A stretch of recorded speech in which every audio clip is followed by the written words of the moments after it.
शुभ शकुन नेगाचार होने लगे, मंगलाचरण होने लगा।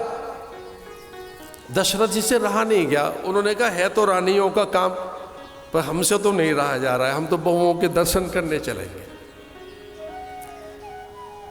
अब दशरथ को लगा कि ये ऐसा उचित तो नहीं है रनिवास में अनायास हमारा जाना, तो सुमंत्र को भी साथ में ले लिया। फिर उन्हें ऐसा लगा कि सुमंत्र से बात नहीं बनेगी, एक बड़ा सा काम कर लेते हैं। हिम्मत करके गुरुदेव के चरणों में शीश झुकाया और कह ले, गुरुदेव बहुओं को आशीर्वाद ही दे दे।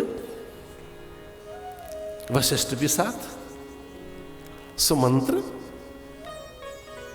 और जब गुरुदेव वशिष्ठ का आगमन हो रहा है ये सुना सबने, और राजा आ रहे हैं, तो बहुएं बेचारी खड़ी हो गई। अच्छी भली सिंहासन पर बैठे थे, बहुएं खड़ी हो गई प्रणाम करने के लिए। अब दशरथ जी को कोई बहाना तो मिला नहीं बात करने का। उन्हें तो दर्शन करने थे सीता जी के, अपनी बहू के दर्शन के लिए। उन्हें पता ही था लक्ष्मी है, लक्ष्मी का दर्शन ही कर ले। अब 4 कुमार खड़े हैं और चारों कुमारियां, राम, भरत, लखन, रिपुदमन। सिए मांडवी उर्मिला स्तुति कीरत बरबाम, 4 सुमन 4 उरतन तुलसी करत प्रणाम। धन्य है ऐसा कहकर दशरथ उस छवि पर मुग्ध हो गए और गुरुदेव से कहने लगे, महाराज इन्हें आशीष दे दो। अच्छा, गुरुजी समझदार थे, उन्होंने कहा यहां ज्यादा देर रहना ठीक नहीं है। गुरुदेव ने कहा वे मेरे बहुत आशीष है, फलो फूलो आगे बढ़ो।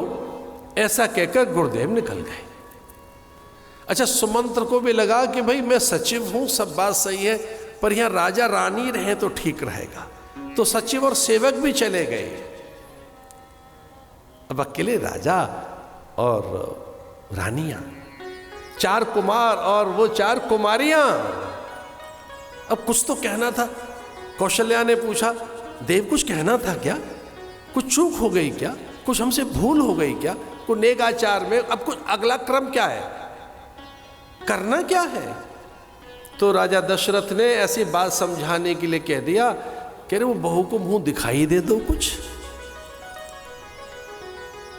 भाई कुछ तो कहना ही था। और हाँ, उन्हें याद आया, रे तो भाई हमने दिया ही नहीं कुछ, हमें देना चाहिए। और कौशल्या आंखें बंद करके विचार करने लगी कि क्या दें सीता को।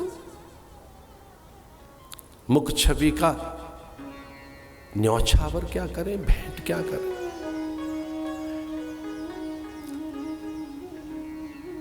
इसका अर्थ जानते हो क्या है? कि हमारी बहू का मुख इतना सुंदर है कि इस पे कुछ भी न्यौछावर कर दिया जाए थोड़ा है।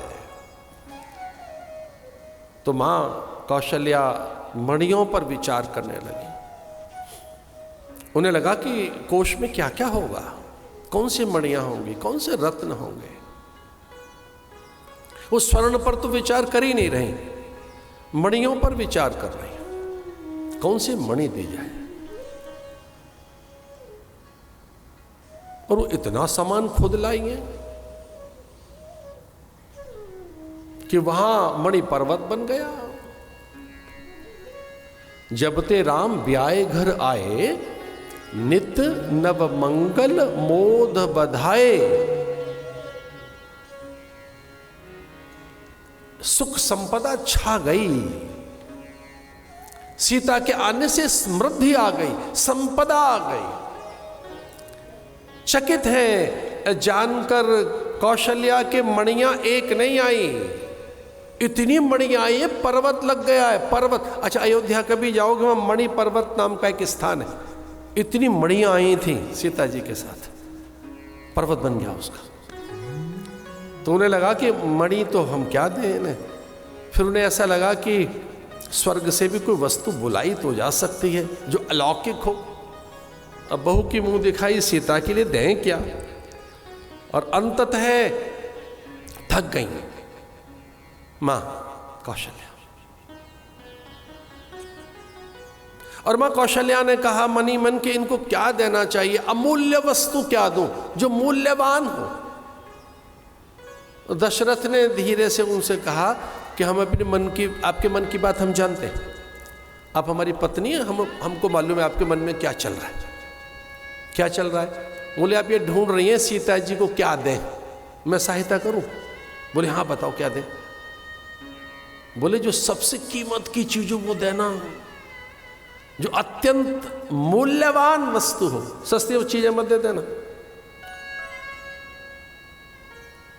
और कौशल्या जी प्रसन्न हो गई, शांत हो गई, आश्वस्त हो गई। जब उनका मुखमंडल खिल गया तो दशरथ को पता लगा कि हाँ अब इनको वस्तु मिल गई है, अब ये न्यौछावर कर देंगे। दशरथ को पास बुलाया, बोले आओ इकट्ठी न्यौछावर करते, इकट्ठी मुंह दिखाई देते हैं। और सीता से वो कह लगी, सीते अरे लली, मेरे जीवन में सबसे महत्वपूर्ण कोई वस्तु है तो वो कोई और नहीं, मेरा बेटा राम है। मैं मुंह दिखाई में इसी को देती हूं तुझे। मैं थक गई सोचते सोचते कि मैं मुंह दिखाई में तुझे क्या दूं। तो मेरा जो बचा कुछ अधिकार था मेरे पुत्र पर, जो जरा सा भी मेरे मन में ये भाव रहता था ये मेरा बेटा है, अब वो मेरेपन को मैंने निकाल लिया अपना आज से। अब ये जो कुछ भी मेरा था, थोड़ा बहुत भी, अभी तक भी मैं ऐसा मानती थी मेरा बेटा है। सास बहू के झगड़े में कई बार परेशान हो जाते हैं बच्चे कि मैं माँ के संग रहूं कि इसके संग रहूं।